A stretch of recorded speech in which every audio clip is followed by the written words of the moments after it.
Lalit Goyal, Vice Chairman and Managing Director of Aereo, at his office in Gurgaon, Enrico Fabian for the Washington Post, New Delhi, a real estate investment company that partnered with the Trump Organization on an office tower project in India has been accused of defrauding its foreign investors of at least $147 million. According to documents obtained by the Washington Post, two global investment companies based in New York and London that have invested nearly $300 million in the Indian real estate development company Aereo filed a criminal complaint with New Delhi police last month alleging that the fund's Indian managing director, Lalit Goyal, co-founder Anurag Bhargava and others engaged in large-scale fraud by illegally siphoning off at least $147 million of investor money. Although the actual sum could approach $200 million, they allege. Police in New Delhi said they have received the complaint but declined to discuss the matter further. The two firms are the Children's Investment Fund Foundation, a charity of the British billionaire Christopher Hahn, knighted for his philanthropic work in 2014, and Axon Partners, an equity firm run by former Goldman Sachs executive Dinakar Singh. Both firms declined to comment. Goyal declined to comment on the allegations through an Aereo spokeswoman, but in a March 13 letter to Aereo investors he wrote that as far as the allegation of fraud, diversion and misappropriation of funds is concerned, this is false, baseless and devoid of any merit. Donald Trump Jr. called Aereo truly a fantastic group when the companies announced the project in April 2016. Dusty, water-starved Gurgaon has seen rampant and largely unregulated growth in recent years of gated high-rise communities and soaring office towers that house multinational corporations. The Trump Organization did not return emails or telephone calls requesting comment on the criminal complaint, which does not refer to the organization's partnership with Aereo.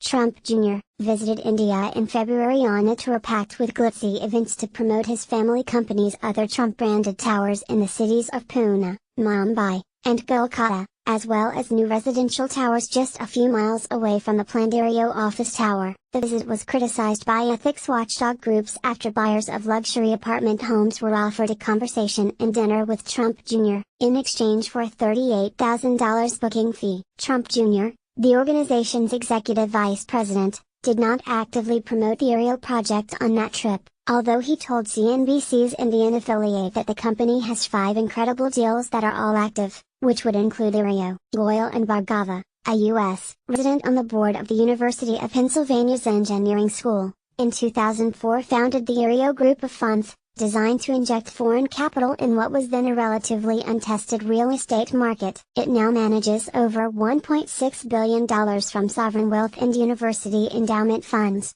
a portfolio of 1,485 acres in the Delhi area and in the state of Punjab, and 18 million square feet of commercial and residential projects in development. Bhargava did not respond to telephone calls or emails requesting comment on the criminal complaint. Goyal said in an interview with the Post in the spring of 2017 that the company first approached the Trump Organization about partnering on a commercial real estate tower around 2013. An early deal fell through, but the two parties signed a licensing agreement in 2016 for the luxury office building that included use of the Trump name, technical assistance and a percentage of the lease income, Goyal said. We thought Trump would be the ideal partner, Goyal said.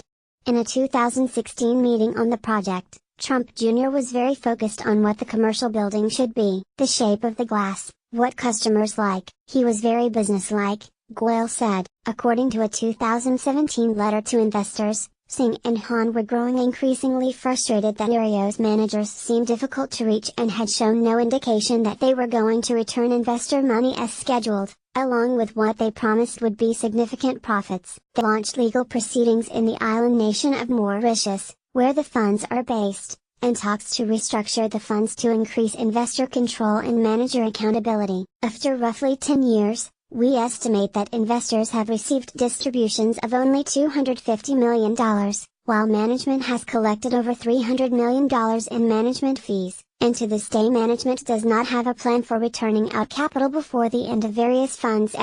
They wrote to investors in April 2017. In a February 24 Barron's article, Goyal said that Aereo had managed to weather the 2008 global financial crisis when others failed to survive. Our strategy, good and bad, preserved the investor money, and we are very hopeful they will get much more than what they invested back, he told the magazine. Now, however, the Children's Investment Fund Foundation and Axon are alleging in the criminal complaint filed last month with the New Delhi Police Department's Economic Offences Wing that Goyal and others established a fraudulent web of companies and entities and phony charges to divert more than $147 million into their own pockets. In one case, they allege, a project in an undeveloped area in the state of Rajasthan, where no licenses or land certificates were ever obtained, was nothing but a sham, to misappropriate about $62 million.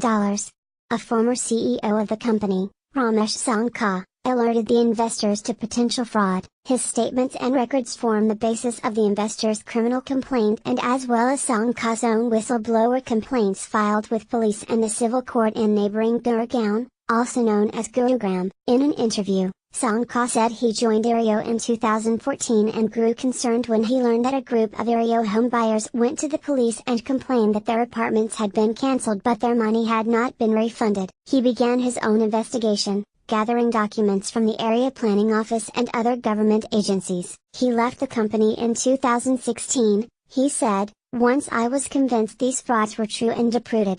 In his March 13 letter to investors on behalf of Aereo, Goyal says that the legal proceedings will discourage investors and buyers and are a needless and unwarranted distraction that will cause significant damage and harm to Aereo at a sensitive time when it is in the midst of refinancing. The company has had a cash crunch due to India's moribund real estate market and the government's move to pull its higher value currency out of circulation to combat tax cheats, it has said. Some of Aereo's land is also caught up in an ongoing court dispute and a probe by India's Central Bureau of Investigation, court records show. Goyal also addressed Sankha's charges in the letter to investors, saying, "We find the timing of his alleged whistleblowing curious and the manner suspicious to say the least." Ramesh Sankha has made unsubstantiated allegations without producing any concrete or direct evidence. He has resorted to conjectures and surmises coupled with ingenious drafting to give an impression of some alleged wrongdoing.